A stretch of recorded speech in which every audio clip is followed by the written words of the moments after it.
Good morning. I'd like to call to order the Tuesday, October 1st Board of County Commissioners meeting. We begin every meeting with an invocation, and today our invocation will be delivered by Bruce Reasoner of Radiant Church. Mr. Reasoner, come on up. Let us open in prayer.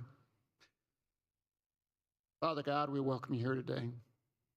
We ask that you fill this place with your presence, that your love, your peace, your joy would fill this place, that your wisdom and your knowledge will come and help all the decisions that are being made today. We ask that you would help us enjoy different opinions with respect, but in the end of the day, there would be unity in this house, Lord. For all these people that are working here today are servants, Lord. And in your book, that is the highest calling, is to be a servant for the people. And they are doing that for us and our families. And so we thank them for that. Lord, I ask that you would bless them as individuals, the commissioners, and you would bless their families for all the hard work they do. So Lord, let your house, this place, be filled with your love. Make it a peaceful and joyful day in this place today. In Jesus' name, amen. Thank you. And Mr. DA, would you be willing to lead us in the Pledge of Allegiance, please?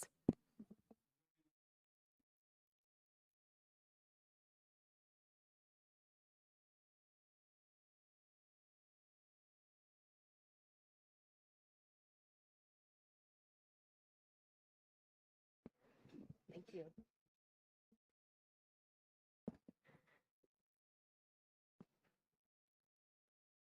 And I think that brings us then to item number 3. Item number 3 is staff emergency items, and I'm unaware of any staff emergency items. Thank you. And item number 4. Item number 4 is appointment of deputy district attorneys. 4A, appointment of Jared White, Matthew Neer, and Ann Francis. And for the record, Peter Blink was previously appointed on June 14th. Mr. DA, come on up. Good morning, Commissioners. It's always good to be over here and to see all of your happy faces on a Tuesday morning. It's a pleasure of mine to introduce 2 in person, but 3 new deputy district attorneys that we just recently hired. One of them is coming back to us, and that is Ann Francis. She's a very experienced prosecutor with over 18 years of experience. She's worked previously in our office for 8 years before briefly joining the county attorney's office, and then now is back with us. She also worked up in the mountains, I believe in Steamboat, correct? Summit and Eagle counties, where she was a chief deputy district attorney. She brings a wealth of experience, and it's a real pleasure to have Ann back in the office. She's a office favorite. Lots of people really look to her for humor and giving us buoyancy in the office. So hopefully she has something fun to say to the commissioners this morning. And then Matthew Neer just joined our office in August. He moved here from New York, where he worked as an assistant at the Nassau County District Attorney's Office. He graduated with a Bachelor of Science in Human and Organizational Development in 2016 from Vanderbilt in Tennessee, and then got his Juris Doctorate degree from Sandra Day O'Connor College of Law at Arizona State University in 2020. It's a pleasure to have Matthew here as well. The person that we don't have with us today, and I suspect because he's caught up in the courthouse, is Jared White. He moved here from Alaska and joined our office just in September. He previously worked for the Public Defender's Office in Alaska, and his wife is now working out here in Colorado. When he interviewed with us, it was interesting. He said that he looked at all the DA's offices, especially along the Front Range, and he particularly wanted to join the 4th because we are doing the best job in his mind of prosecuting criminals. So it's good to get that sort of validation from somebody that's doing research from outside the area and then come here and want to do that here, especially somebody with the public defender experience.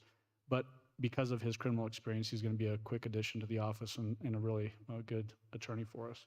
So with that, I would ask the Board of County Commissioners for approval to appoint these deputy district attorneys to the 4th Judicial DA's office. Excellent. And would either of you like to come up and make a few comments, or do you want to hear from us first? You've been forewarned, I suppose. Well, I will just kick this off, and I have to give a little ribbing to the Vandy grad there. I will be going to the Georgia homecoming game this week, and I believe we're playing Vanderbilt. And I'm a University of Georgia grad myself, so welcome here. Glad you found your way to Colorado, and go SEC. We'll play on the same team here. Boy, I don't know if I have any comments this morning except for after the Broncos, who do you cheer for? Because the Broncos aren't doing very well this year. Okay, there you go. Way to go. Well, thank you. The resumes look really strong. I think I also saw Tennessee. So are you able to sing Rocky Top or whatever? Is that one of their songs? Or is that? They're having a really good year too. So a couple of good surprise teams, Tennessee, Kansas as well, doing great this season. But thanks. I think the resumes speak for themselves and the experience. And I actually was hoping she'd say something funny, but that was kind of funny. The no comment. So, but thanks for joining us, and we look forward to all the great work you're going to provide for us and the community. Thank you. Commissioner Gardner. So I just also want to say welcome. Glad to see that we have more great members on the team. It's so positive to hear that the reputation of the Fourth Judicial is one that says that we are taking care of criminals here in the Fourth Judicial. And really, when I say we, I mean DA Allen and the fabulous team over there. And just glad that we can support that effort and hope that we continue along that way. I don't want to turn into Denver, so I appreciate the efforts there. And just for the record, Jared White just joined us here. So this is our new deputy DA from Alaska who was really excited to join the Fourth because we actually prosecute criminals down here. Good morning, everyone. Good morning. Excellent. Welcome. Any other comments? We are indeed glad to have you all on our team. With that, I will entertain a motion. I move approval to appoint Deputy District Attorneys Jared White, Matthew Nur, Ann Francis, and Peter Blink. Second. Quick correction. I think that the clerk said that we had already done Peter Blink previously, so maybe she can. Okay, I move approval to appoint Jared White, Matthew Nur, and Ann Francis. Oh, now a second. That motion has been moved and seconded, and bear with me as I feel like I'm watching a table tennis match and call the roll. Actually, yes, thank you. I'm usually the one reminding our chair of these things. We do need first a motion to excuse Commissioner Vanderwerf today. Move to excuse Commissioner Vanderwerf. Second. That's been moved and seconded. I'll call the roll. Commissioner Williams. Aye. Commissioner Geithner. Aye. Commissioner Gonzalez. Aye. And the chair votes aye. Commissioner Vanderwerf has been excused. And now for the previous motion for the appointment of Jared White, Matthew Nair, and Ann Francis. That has been moved and seconded, and I will call the roll. Commissioner Williams. Aye. Commissioner Geithner. Aye. Commissioner Gonzalez. Aye. And the chair votes aye, and welcome. That has been approved. Passes 4-0. Thank you, Commissioners. It's always, like I said, good to see you all. We really appreciate the support that this Board of County Commissioners has given to the DA's office. I can't stress that enough, how important it is to invest in public safety, and you all have stepped up to the plate on that and in supporting our new deputy DAs. I do want to acknowledge one thing, and that is that Commissioner Gonzalez's Air Force Academy football team did beat my Navy team a week and a half ago, so congratulations on your victory.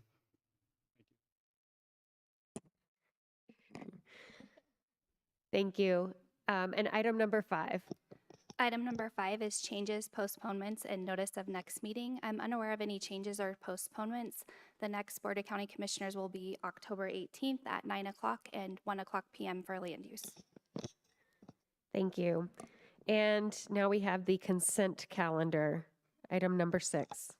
Item number 6, the consent calendar consists of item numbers 6A through 6D4. Are there, with that, is there any public comment on any items on the consent calendar?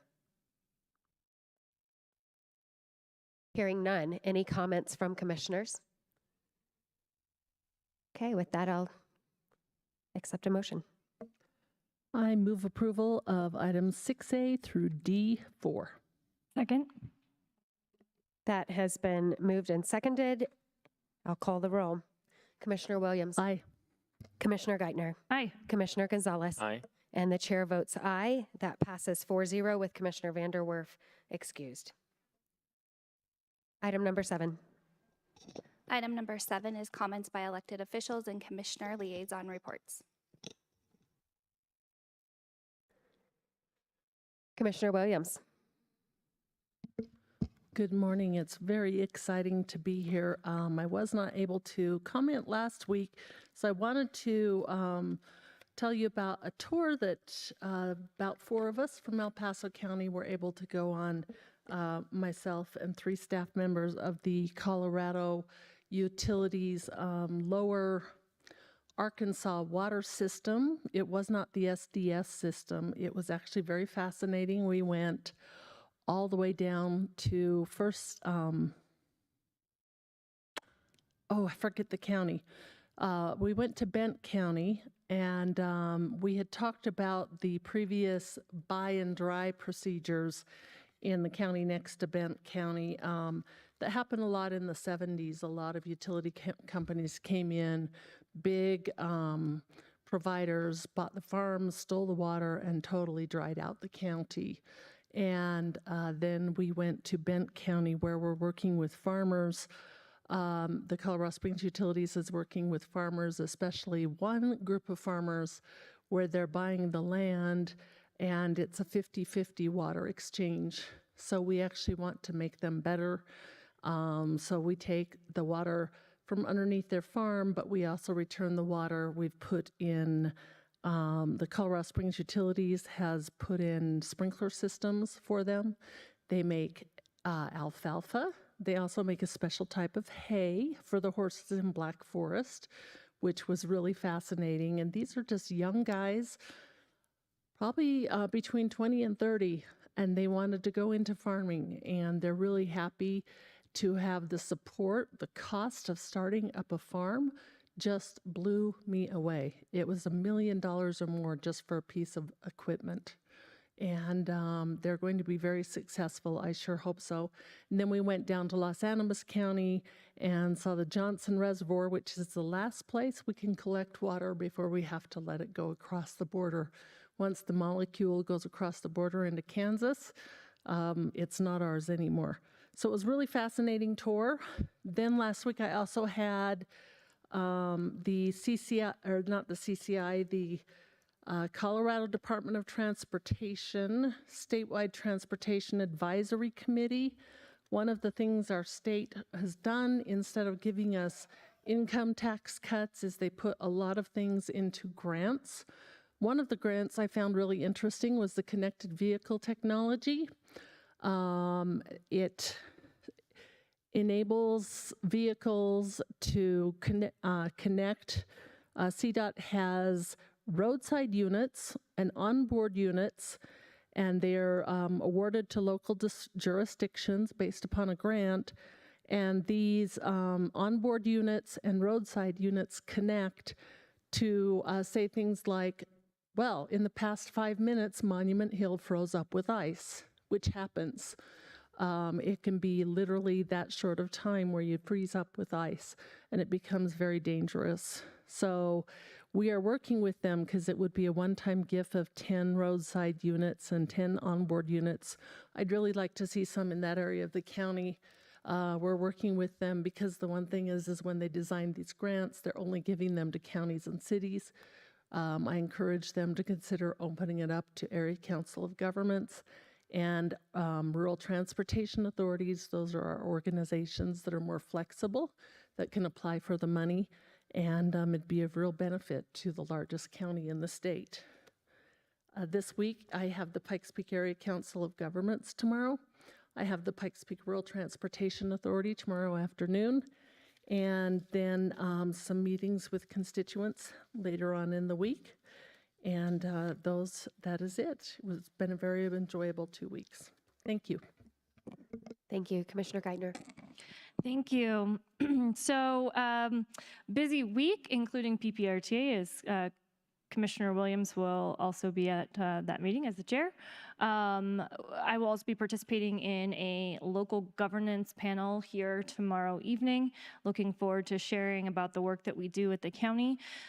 Thursday evening, I will be attending the Life Network Gala, which I've talked about Life Network and Save the Storks and some of those great organizations in our community quite a bit over the last few weeks. But it is a crisis pregnancy center, essentially, that provides services for folks who are facing unplanned pregnancies and need support in those areas. I think that they do tremendous work, and I'm glad to be supporting that effort. I also wanted to just talk about a couple of things that are going on.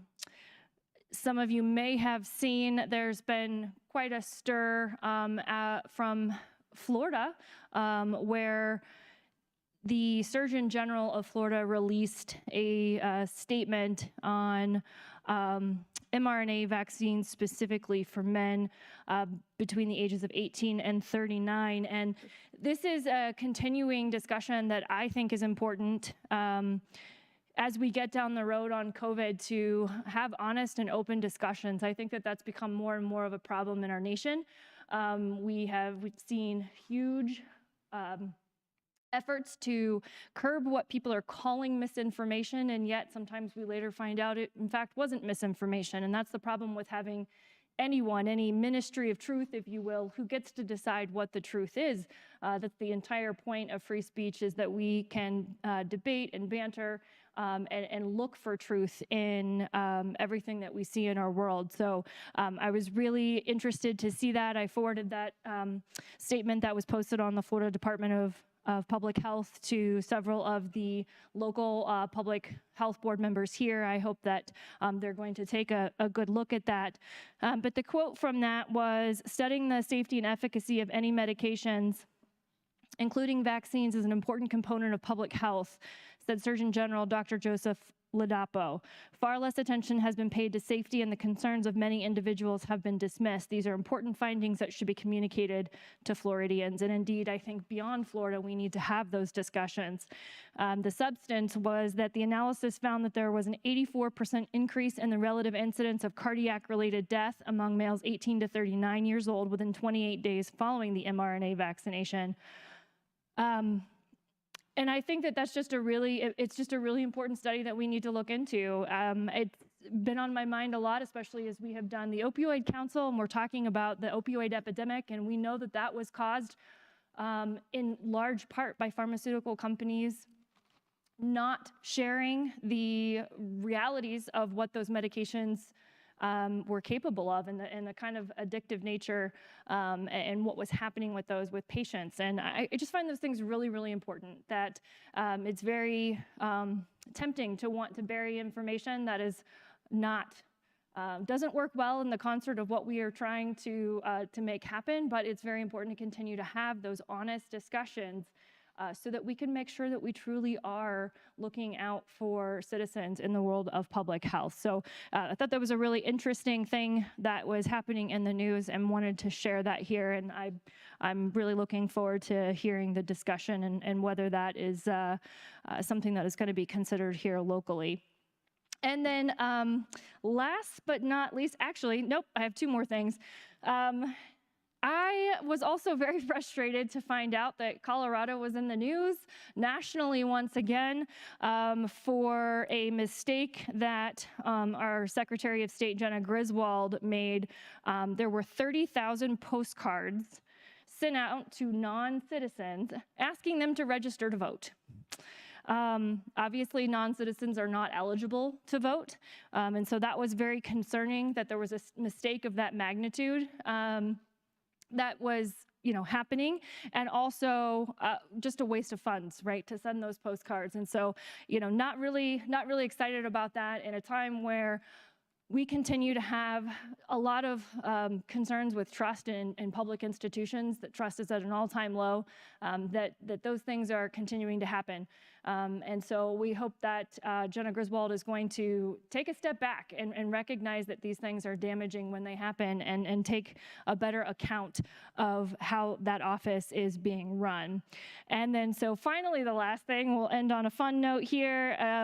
I wanted to remind everyone again that on Saturday, the 15th, at Smith Farms, at the Harvest Fest, not only will there be a great pumpkin weigh-in, but you will see lots of Public Works trucks, the opportunity for kids to check those out, and also to talk to our Public Works folks for a couple different reasons. One, if you're interested in a career in Public Works, there's lots of opportunities there, and there will be folks there to talk to you about that, or maybe your high school or college-age kids.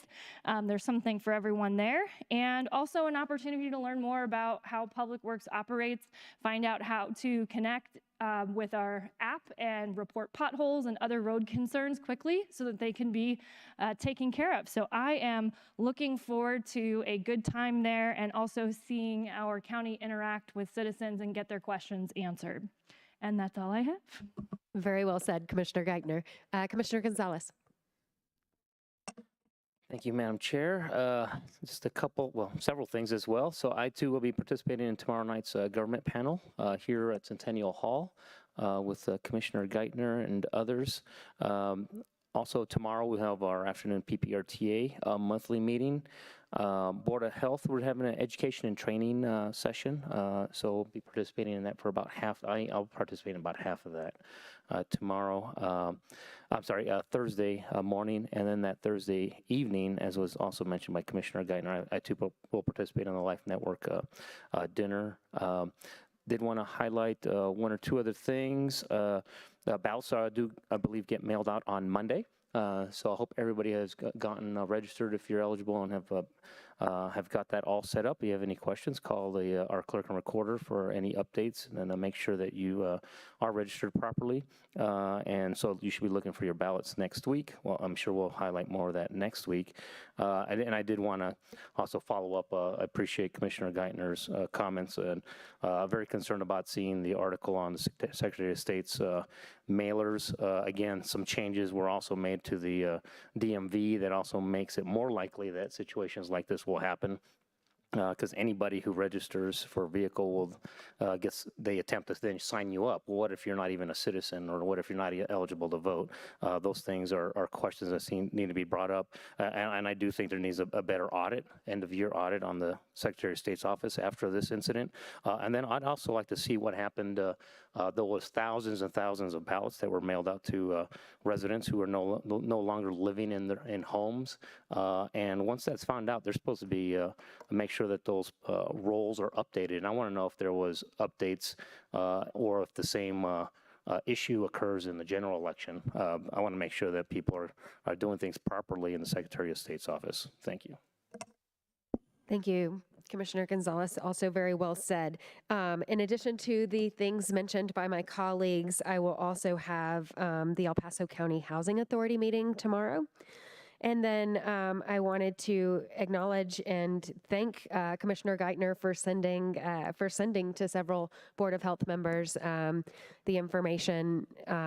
It's an evidence-based study that the Surgeon General of Florida made that announcement based on. And so I do believe that we will be looking very closely at that and paying attention. And I think transparency is key here, and we've said that all along, and it's a part of building back that trust that has been lost on many different fronts with many different issues that are coming up right now. So my colleagues have hit well on both of those, and I can't say it any better. So with that, let's move along. Are there any other elected officials wishing to make comments online? And the DA has left. So item number 8. Item number 8 is Community Service Organization Reports. 8A, Visit COS Mid-Year Update, continued from September 6, 2022. Doug Price, President, CEO, Visit Colorado Springs, and Amy Long, Chief Innovation Officer, Visit Colorado Springs. Good Welcome, morning, Mr. everyone. I love the mood lighting. This is new. I was looking maybe to see if there was a little candle up here to set the tone, but thank you for allowing me to continue from September into October and get a chance to bring you up to date. I'm Doug Price, President and CEO of Visit Colorado Springs, and I have a few things to share with you. Some of these are some numbers from 2021, how we ended the year. Like in June, we get the 21 results. And so, though it may seem like this, let's see, let me push the right button here. To the right is not doing it. Okay. Can I get the technician to just go to the next slide for me, please? Thank you. You will see that total visitors in 2021, and that top line were 23.7 million visitors, which was up a little over 12% from 2020, and up most significantly 5.3% over 2019. And I can tell you that there are a number of destinations in Colorado that did not get back to their 2019 levels. And so we were very pleased to see the numbers that had come in terms of total visitors and total expenditures. The highlighted blue line, the next one down, was $2.6 billion. And that, again, is up about 3%, a little over 3% from 2019. And so we were pleased that overall the number of visitors have continued to come and show how much they appreciate the outdoor recreation here in Colorado Springs and the Pikes Peak region. Next slide. Visitation by state, what I just really want, the takeaway from this slide is this. This is indexed by population, so you can see that the neighboring states for us, that New Mexico, Kansas, Nebraska, Texas, Wyoming, those are the states that continue to bring people here by percentage of their population. California, New York, Illinois, they are still the big drivers overall of numbers, but this is indexed by population. And so we know that the kind of the geo-targeting that we do within a drive distance of Colorado Springs is still being effective. And I just thought that this would be a slide that you might find interesting just to see where people are coming from. And these are leisure visitors. This is not business travel. This is leisure travel. Next slide. Before I go further, I want to say thank you for the confidence that the county commissioners showed in Visit Colorado Springs last fall in investing in us through the American Rescue Plan grant to attract visitors for 2023.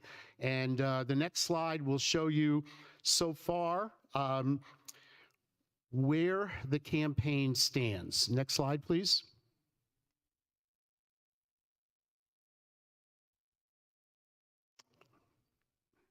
Okay, thank you. The $840,000 in leisure advertising the campaign started in June and will run through the 11th of November. We picked 6 cities that are either have nonstop or one-stop flights to Colorado Springs, and those are listed below. Okay, next slide. Here is an example of some of the campaign creative that we have done, and I will show you a video here in a minute. But tantalizing trails is just one stop flight away in some of these cities. Sky high scenery is a one-stop flight away. Next slide. A one-stop flight up. Can you go back one? Thank you. That's quick. One more, next slide. Nope, other direction. There you go. Getting away from the Atlanta highways, we're not going to look at Atlanta, but we are going to talk. Okay, a one-stop flight from getting away from those Atlanta highways and those Dallas highways, and then beautiful bikes bike trails for people to come and enjoy, and obviously mountain peak vibes up to the top of Pikes Peak. So that's some of the creative that has been out online. And then the next slide, I'm going to show you a sample of the video that we have been running with these campaigns. So let's see if this works. Hello, folks. This is your captain speaking. Welcome to Colorado Springs. Are you ready for an adventure?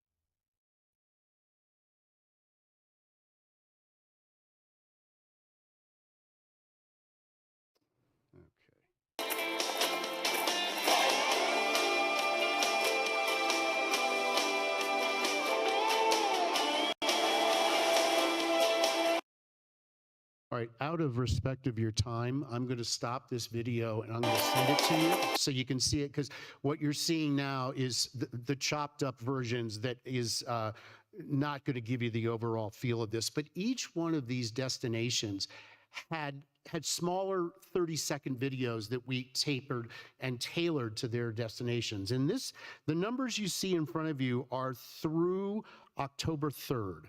So I said, really, isn't it 32 million impressions? They said, no, Doug, it's 31,999,834. By now, I'm sure we've passed that threshold. The 98,000 plus clicks, a click-through rate of 0.31 when the average, industry average is about 0.8. So we've had a very good click-through rate on this campaign, and over 2 million views. So I would like to again say thank you and let you know that the airport, who is our partner on this, along with the county, has been very pleased so far. They are going to give us campaign ending data, but so far we have not changed anything that we started with the campaign. All the different destinations seem to be working well, and I assure you, we owe you a report at the end, but we're about 80% of the way through the campaign right now, and so far the campaign performance has been very, very good. So thank you again for your vote of confidence in Visit COS in attracting people through the American Rescue Plan. The next slide is a campaign that we have started that's called Share COS. If you'll go to the next slide, we as a destination marketing organization have an obligation and responsibility to educate people who live here, residents, on the value of tourism. And so we know that at one time, if you think back, someone probably shared with you the beauty and the magic of Colorado Springs and the Pikes Peak region, of what it would be like to actually come here and visit. And then so many people end up living here when they come to have a visit. So this campaign really has two goals through both storytelling and shared experiences. We want to help local residents understand and value what tourism brings to our community, and also set the stage for what we hope will be a vote in the future to increase the lodging and auto rental tax. So what I'm going to simply show you is a couple on the next page. Phase one of this campaign, really the goal was around community pride, and to get people to share magic moments, if you will, that they have around Colorado Springs, and this campaign, this is going very well in phase one. Phase two, which is the next slide, kicked off about a month ago, and this talks about things like, did you know your college roommate's Colorado Spring visit helps fund parks and trails? And guests from out of town create more than just memories in our city. And your aunt's visit over Labor Day liftoff brings money into our local economy. The next slide will also show you, did you know your sister's Colorado Springs visit helps fund road repairs? And so we're targeting males and females in Colorado Springs ages 21 to 50. And so far, the campaign results through the first two phases have been really, really great. About 1.9 million impressions, 8,600 clicks, and a click-through rate of about 0.45. And we don't have a date or plans yet to go into phase 3 because we don't know when the LART tax will get approved to actually go onto the ballot. But we will continue this campaign to educate people about the value of tourism in our community. And actually, what I'm going to do is I'm going to, I don't know, let's see if this will play. And if it does, I'll stop you. Okay, What have I heard about Colorado? For just a second, thank you. I want to show you a brand new destination video we've just done. And if you think about it, I don't know how many of you have watched other videos from other cities or states, but often they're beauty shots, they have epic music, and they're sometimes a little hard to differentiate what state and what city I'm actually looking at. So we decided to stand out and take a fun approach and appeal to an audience that is probably the biggest growing demographic of travelers, and that is millennials and Gen Z. And so what we have done, we know that research has shown that self-deprecating advertising can create more of a bond with a brand because they believe you when you say something that may not be the most beautiful thing that people can say. We know that we have looked at research and seen people say things about Colorado Springs and the region that maybe were not as flattering as they could be. So what we decided to do was take an approach that we recognize what people say, but let's have some fun with it. And I'll show you this video now. Thank you. Springs. People say it's okay.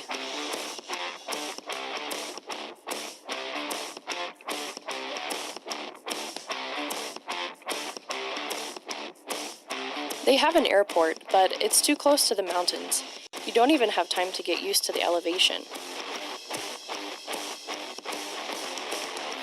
This place is a ghost town. I mean, where is everyone? There's plenty to do, if you don't mind being landlocked. Oh, Colorado Springs has adventure. Just not for your taste buds. They're so old-fashioned. They're still making drinks from scratch. It's not hip, trendy, or cool.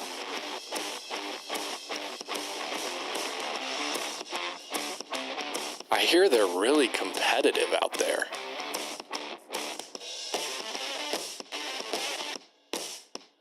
They're still living in the past. I mean, those rocks have been here forever.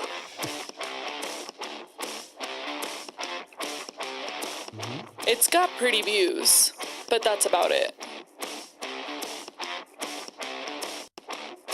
Don't believe everything you've heard about Colorado Springs. Or do. It's up to you. Colorado Springs. See for yourself.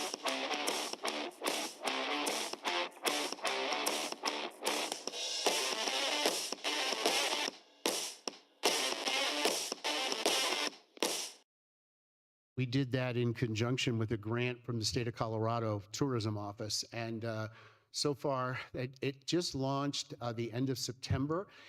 The impressions that you see are the projections. It's a little still too early in the campaign to measure just where we are, but we expect that this is going to have a make a lot of impressions for us, and we're hopeful that it will kind of cut through all the various beauty shots. And those comments that we picked up were actual comments from TripAdvisor that people had said.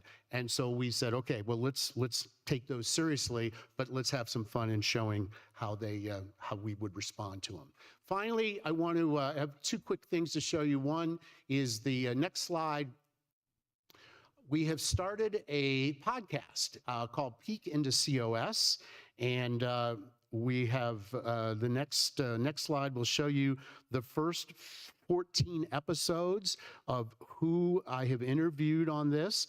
And so far, we've had almost 1,500 downloads, and most of these people, as you can see, if you recognize some of those names, are people who are involved with attractions here in the area, and we want people to get to know some of the people behind what it is that makes their tourism experience so great here in Colorado Springs.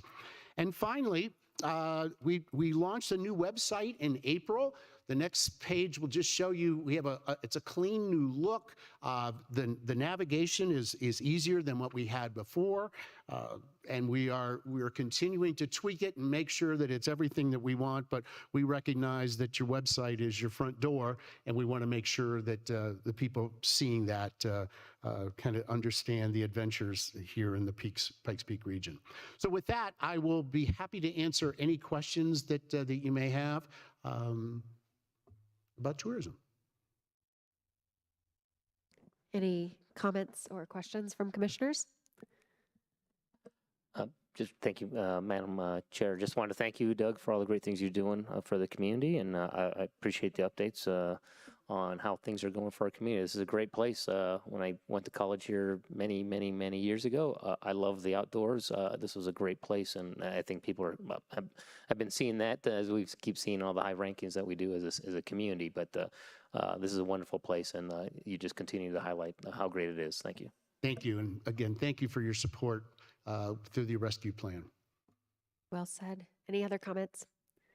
I just wanted to, I also appreciate the great work. I mentioned earlier in this meeting that I'm originally from Georgia, and it was probably someone's marketing efforts like yours that had me knowing that this was Olympic City, USA long before it was named Olympic City, USA. And I first came out here as a college student seeking a job, an internship at the Olympic Training Center. And here I am. I decided to make this place home as well, based on some of what is just, this place just gets in your blood and stays forever, and makes me do the same. So I also wanted to point out, though, that you mentioned a potential ballot issue for a LART tax. I wanted to thank you for keeping us in the loop on that, but also wanted to put out on the record that that El Paso County does not have a LART tax. Right. And so that is currently a City of Colorado Springs deal, and we appreciate, of course, all of the regional work you're doing as well. It impacts the region for sure. Thank you, Commissioner. And I will also add on that Share COS campaign, one of the outcomes that we're hoping is going to happen with that is we work so closely with the Chamber and EDC. And John and I talk about the fact that today's visitor can be tomorrow's worker. So we know that by inviting people to come to visit, and if they do eventually decide to move here, they're going to need work. And so we all have a little ulterior motive there, getting to visit, but ultimately they might choose to live and work here as well. Thank you very much. Thank you very much. Commissioner Geithner. So I was sitting here thinking, kind of digesting all of those materials. I do have one question for you, and that is, I didn't see a whole lot regarding families. So, how are we attracting families? I know that's one of the things that I was most excited about before I moved here. It's very family friendly. We have a lot of really great things to do for families. It seemed like that was a little missing from some of those things. So what is that a demographic we're going after? It certainly was not intentional. Families are our number one market. They always have been. 32% of visitors who respond to a survey have said their number one reason for visiting is to visit friends and family. And so we know that that's been a sweet spot for Colorado Springs and the region for a long, long time, and will continue to be so. We will hopefully never lose sight of how do you get 23.6 million visitors to come. A lot of it is they're being invited by friends and family to come. And so you're absolutely right. It is our #1 market. And I didn't not intentionally talk about it, but it is our #1 market. Thank you for answering that. I appreciate it. Sure. Thank you. I did really enjoy the video. I appreciate all that you do for our wonderful city, and getting visitors here is pretty amazing. So thank you very much. I'll have to send the video to my family. Maybe they'll consider actually visiting me. There you My go. son moved to Roswell, and everybody wants to go to Roswell now. I get it. Okay. Any other questions? Thank you very, very much. Thank you. Item number 9. Item number 9 is public comment on items not scheduled on the agenda. This is your opportunity to speak on an item not scheduled on the agenda. Madam Chair, I didn't have any individuals sign in ahead of the meeting, so I have no names to read off the list at this time. Thank you. There were no pre-registered names, but I do see one person approaching the podium now. So if you would please sign in, announce your name, and your 3 minutes may begin. Thank you. My name is Andrew Dalby, candidate for Colorado Springs mayor. I just wanted to talk today about a couple of items that I saw in the news this week. First one that I wanted to mention, Commissioner Geithner, Commissioner Gonzalez already spoke about the accidental mailing of voter registration cards to non-citizens by our illustrious and trusted source for voter information and integrity, Jenna Griswold. It's a shame that none of you are in a position to do anything about that. Maybe pass a resolution or something. As you know, I proposed a resolution that would address exactly this type of problem. The mail-out voting is a huge issue. It's subject to fraud, mistakes, or other problems that subvert confidence in our elections. I'm glad you recognize that. I'm sorry that you don't feel like passing the resolution, which is, of course, the second item. I got emailed today or this week that the commissioners have chosen to decline to pass a resolution on voter integrity. I'm sorry that you have made that choice. It's cheap to sit here and say, oh, it's too bad that Jenna Griswold made this mistake. It'd be nice if something happened. It's terrible that you it's terrible that you aren't in a position to do anything about that and maybe pass a resolution in favor of voter integrity. I'm disappointed, to say the least, that that this would happen.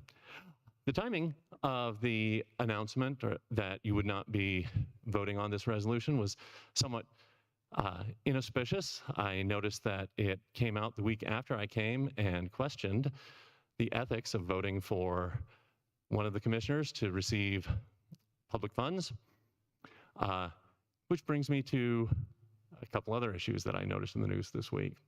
I noticed that Mrs. Williams was found in violation of of campaign finance law this week in accepting her $10,000 contribution from Colorado Springs Forward. I'm sorry, sir, but you're not allowed to stand up and tell lies. That is absolutely not true. I do not know where you're getting your information, but that is not true.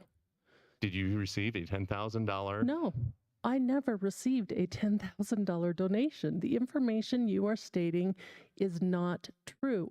I would ask that you stick to comments that are true. I will be glad to submit proof to the commissioners on this. The last item, of course, or the last item is in keeping with that. And I ask that my time be extended due to the interruption. That New York City, Mayor Eric Adams and the public education, public school administrator had each this week, it came out that they both employed the other's girlfriends in a transparent quid pro quo. Mr. Hodges, you said last week that that would be ethically fine because neither of them were voting for a direct pecuniary advantage to themselves. I think that's, I'm dismayed that this board has accepted the voting integrity of Chicago and the financial integrity of New York. So I'm sorry, I thought better of you. Thank you. Are there any other members of the public wishing to comment? Please sign in, state your name, and you may begin. And in the meantime, while you're signing in, Commissioner Geithner. Yeah, so while our next speaker is signing in, I've made statements in the past about how important it is for the public to come and have their 3 minutes and exercise their First Amendment. But I've also made statements about how important it is for us to correct misinformation or things that are just fundamentally untrue. And so I want to just take this moment to say that candidates using this forum as a political platform is really disappointing. It is very easy to come up and make your 3-minute speech without being held accountable for untruths and things that are being said. And I'm going to address head on this idea. We have at multiple times made statements. It's even been acknowledged that I've made a statement on the record about voter ID and those things. To make statements that we are somehow not in support of voter integrity is just absolutely asinine. It may be something that you can pull and use as a clip and feel like you can use that in a campaign, but that's not what this forum is truly about. I know that we support election integrity. We may have differences of opinion on what that means going forward and what that looks like, but it is nonetheless true that we do support election integrity. We don't pass resolutions here, to be clear, and you did not submit a resolution, sir. What you submitted was a proclamation because that's the process that we use. Proclamations are our voice. They are things that we choose to make statements about at different time. We get many, many requests for those. They are sometimes changed. They are sometimes denied based on the timing, how many proclamations that we have coming up. And I will not sit here and allow this board to be accused of not supporting something that we have already talked about, that we have already said, because we had very specific reasons, one being pending litigations, and the other being that we have a very full schedule, and also that I'm not going to allow a political candidate to decide the speech of this board for their personal benefit. And I am absolutely frustrated that we continue to have the type of usage of this public forum. Sir, you do not get to speak again. You've had your 3 minutes. And so I am going to continue to stand up for the integrity of this board, but I will support your right to say false things all day long for your 3 minutes. And now I'm finished. Thank you, Commissioner Geithner. Next citizen, yes, ma'am. Thank you for your patience. Before you tick my clock, Carrie, I understand the frustration. I can't imagine what any of you all deal with on the massive population that we have, on the scope of everything. I know it's big. And I don't know who does or doesn't do something intentionally, because I've been here for both political and, other issues. But I appreciate the task, that it's daunting, but Carrie, the people that have come up here over the last, year, in their hearts, they believe every word they speak. They are out there in the trenches trying to protect you and us too. So even though I know this is hard, when Longinos and whoever read the letter from your husband, Wayne, that thing went 6-7 minutes. That was political, attacking Tina. Hugh attacking Wayne, that was necessary, but it was also political. And I know how hard that would have been to be related. So there's politics that we can't escape. And I bleed for all of you. for what you got to deal with, all of you. This can't be easy, okay? And sometimes you're on our side and sometimes you're not, you know, and we all get emotional. But don't underestimate, okay? All right, let me get to my subject. I was just going to speak for 2 seconds on the fact that I just found out that our IP servers all over the country that deal with poll watchers and poll judges, poll volunteers are literally susceptible to companies, all of whom tie to China. I'm going to send you an email, you know, because it's too much to do in a 3-minute diddle, but I'm going to send you the data. Don't know what you'll do with it. I'm going to also make that appointment. I found out who to go to, the attorney investigator. So there is stuff going on that none of us has any control over. I mean, it's just happening. We do not have the gold standard, not because you are not competent, any of you, or to blame, okay? It's happening. It's happening nationwide. The evidence is so huge. But I didn't plan to make this comment. I just wanted to tell you about the IP servers and the poll watchers. But the ads that went up there, whatever they were, I thought they stunk. I'm sorry. It didn't look like Colorado Springs that we love. The green, the mountains, the families, I didn't feel anything with that, but yuck. Just an old lady making a comment. I have no power here, but I got to tell you, I don't care what the price is. Bupkis. Hasta la vista, babies. Thank you. Are there any other members of the public wishing to comment? Please sign in, state your name, and your 3 minutes will begin.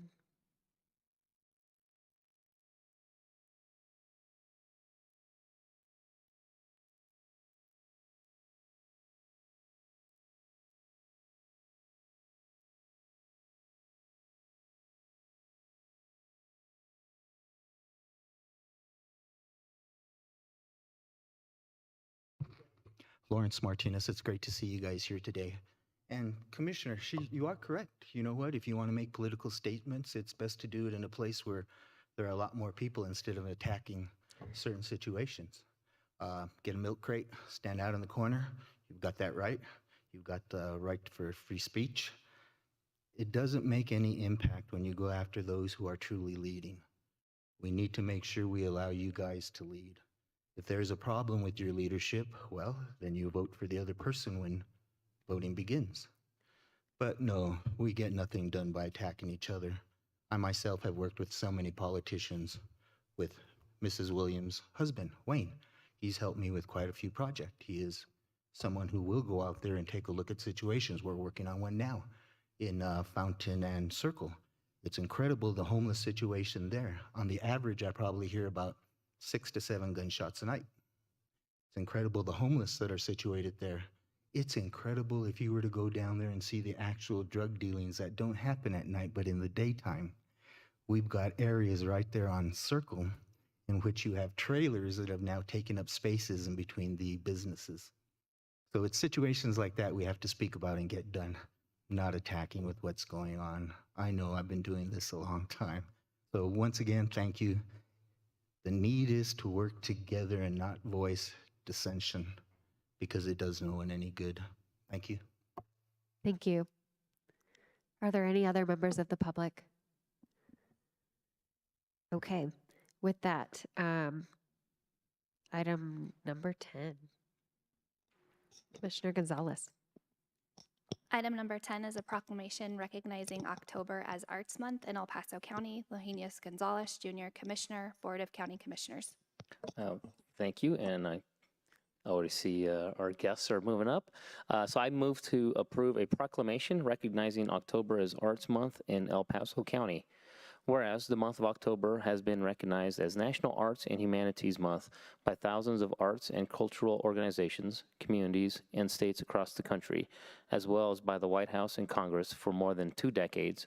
And whereas the arts and humanities embody much of the accumulated wisdom, intellect, and imagination of humankind, and whereas the arts enhance and enrich the lives of every American, playing a unique role in the lives of our families, our communities, and our country.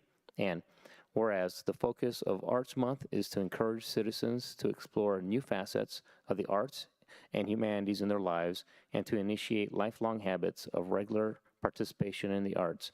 And whereas the arts play a significant role in youth development and enhance critical thinking skills crucial to many technical and scientific learning tracks.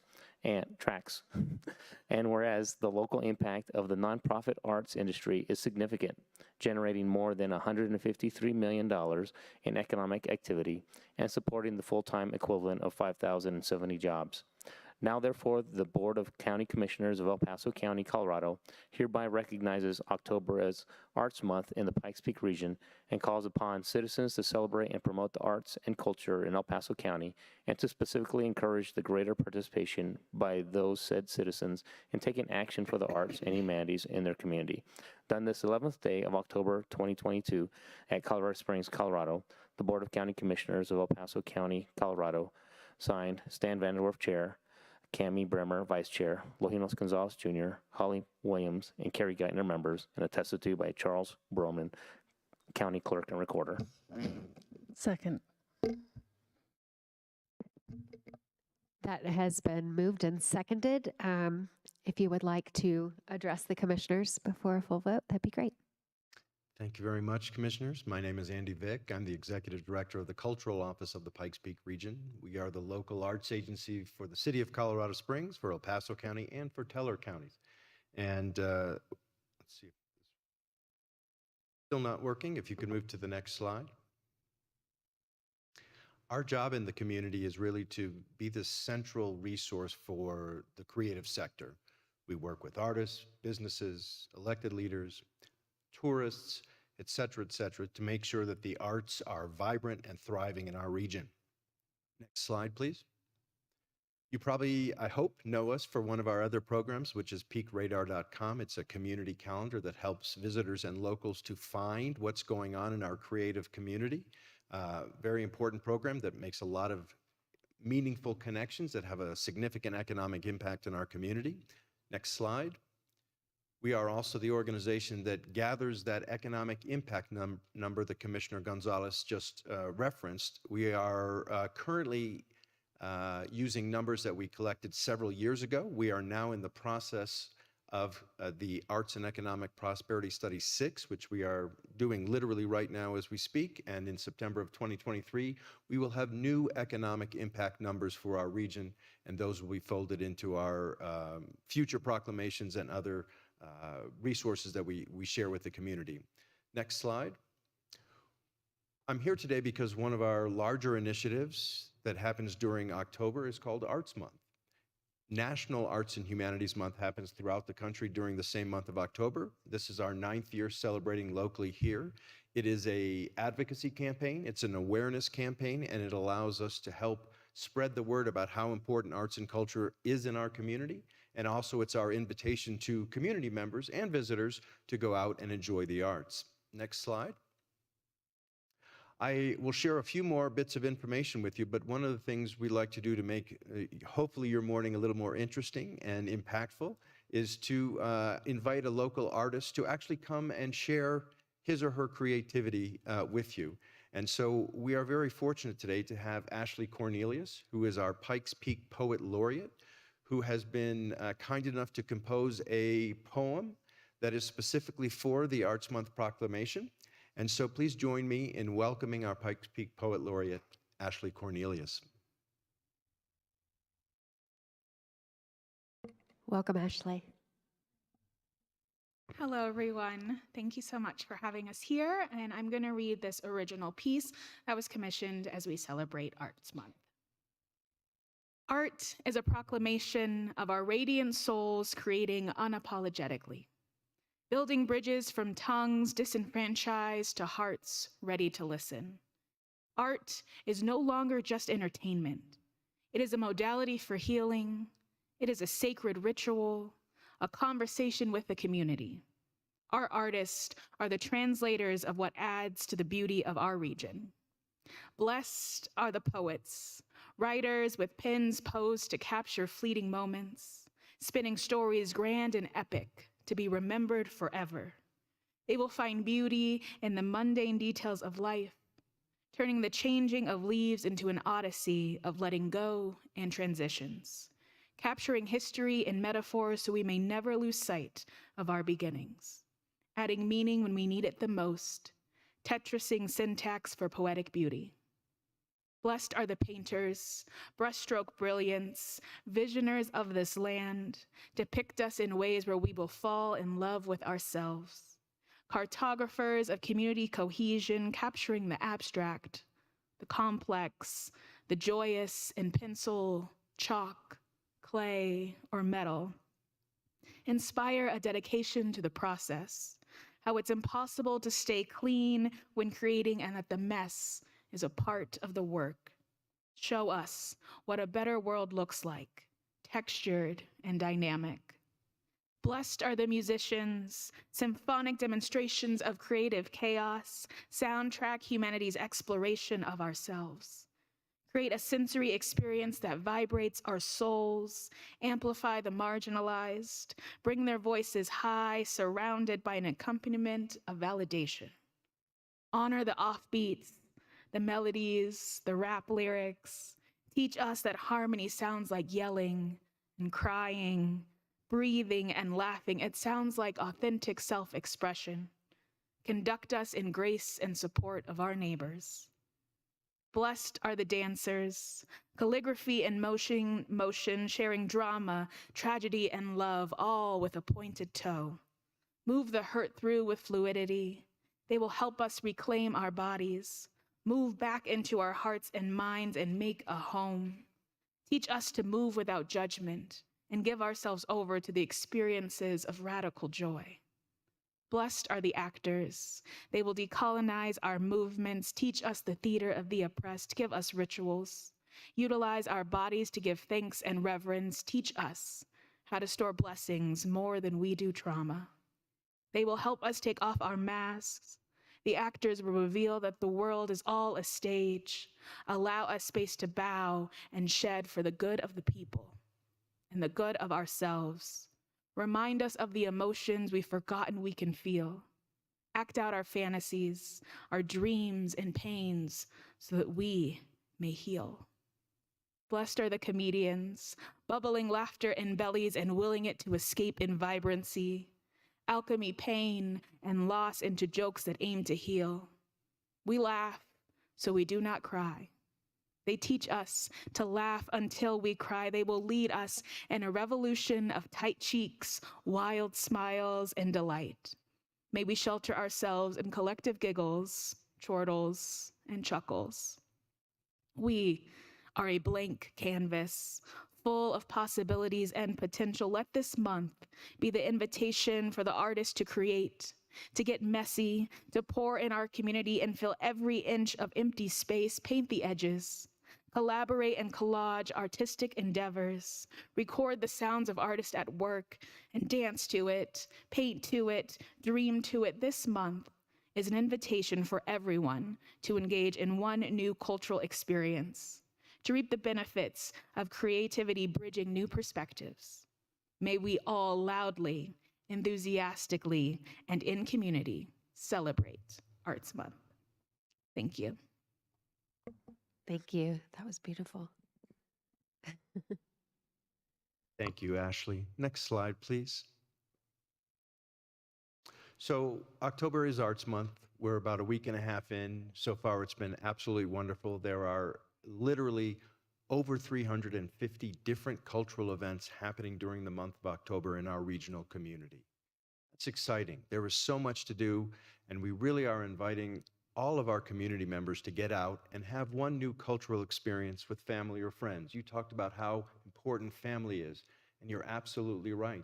This is how we bond. This is how we connect. This is how we share and grow, and the arts helps us do that. And so that's the invitation I will leave to you. Next slide, please. We have a wonderful website at artsoctober.com where all of this content, all of this information is available to the community. Next slide.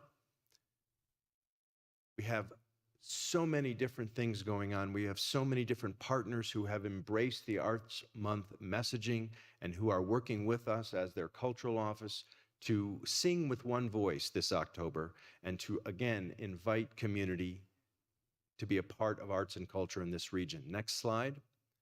We also like to entice people with special giveaways during October. One I love to highlight is a partnership with Cheyenne Mountain Zoo, where folks can enter a contest to actually have an experience painting with an elephant at the zoo.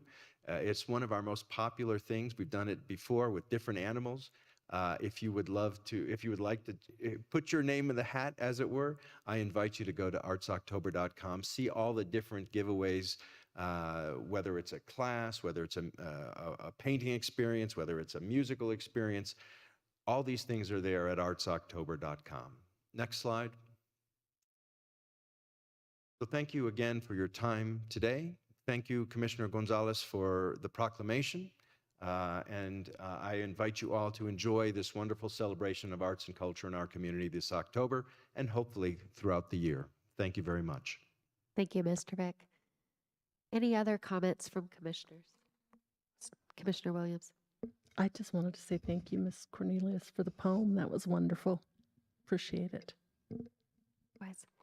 Any other comments? As is tradition with our reading of proclamations, the sponsor and the person who read it will close us out. So I'll throw my comments in here really quickly and beat him to the punch of bragging on our own Commissioner Gonzalez up here, who is recently quite the artist. We discovered about a year ago at a conference that you actually have 5 commissioners up here who have some kind of arts or performing or musical background themselves. And those are all things that we greatly respect and have enjoyed what they've brought into our lives. And I'll let any other commissioners, if they'd like to speak about that, they can. But certainly this Arts Month, we are happy to do this proclamation, we can personally attest to what the arts provide for our community and what they've provided for us personally. And the poem was spot on and so relevant to the time. And I believe that the arts are one of many keys of pulling us back to kind of normalcy in our community. So thank you for the work on that. Commissioner Geithner. So sorry, Commissioner Gonzalez, I'm making you wait just one more minute here, but I've been inspired by Commissioner Bremer. Maybe not something that is widely known to the public, but my degree is in English, creative writing specifically, and with concentrations in memoir and poetry. So I very much appreciated that. It's often odd into some regard to think that this is where I am today with that degree. But lots of life experiences that led me here. But it's a reminder to me of how important that creative element is. And I was so passionate about writing poetry because of the things I was passionate about, which I am now affecting in a different way. So it's a great reminder that it is a fantastic outlet in so many ways and can help you find the other passions in your life as well. So really appreciate you sharing that and look forward to seeing more of what's happening in Arts Month. Thank you. Commissioner Gonzalez. Thank you, Madam Chair. Andy, I want to thank you for all the great work you've done. Our poet laureate, thank you for all the great things. That was wonderful. Could you go back one slide? Let's see if it's the right one. Are we able to go back one slide, please? Oh, so I was going to ask, is like, what zoo animal is our best painter? Apparently, we got plenty of that are painting, so that's going to be pretty interesting. Hopefully, somebody does win a great one. And if you could go back one more, and then I actually will be participating in the Plein Air Live Friday evening, so for a couple hours. So that'll be fun, I think. Although I'm used to doing small paintings, I think my coworkers here, commissioners, have seen my paintings. They're not very big, and they've given me this like huge thing I've got to work with. So I don't even know if I have brushes that big, but I'm gonna make sure I do the best I can for everybody. So thank you again, and My God pleasure. bless. And I know you have some work at Vectra Bank currently, and I'm already planning to be at the plein air event at Luminate on Friday. So I will look forward to seeing you in action, Commissioner, as you demonstrate your artistic talent for Arts Month. I expect a report back so that we can show the picture of that at the following meeting, please. Okay, with that, I will call the roll for a vote. Commissioner Williams. Aye. Commissioner Geithner. Aye. Commissioner Gonzalez. Aye. And the chair votes aye. That passes 4-0 with Commissioner Vanderwerf out. Thank you very much. Thank you all very much. I appreciate your time. Yes, if you want to stay here for just a minute, I think we can quickly get through the rest of the agenda and then adjourn, and we'd love to have a photo. Wonderful. Thank you. Item number 11. Item number 11 is the called up consent calendar. There are no items called up. Item number 12. Item number 12, department and committee non-action items. There are none. Item 13. Item 13 is the addendum. There are no addendums. And item 14. Item number 14, executive session. There is no request for executive session. This meeting is adjourned.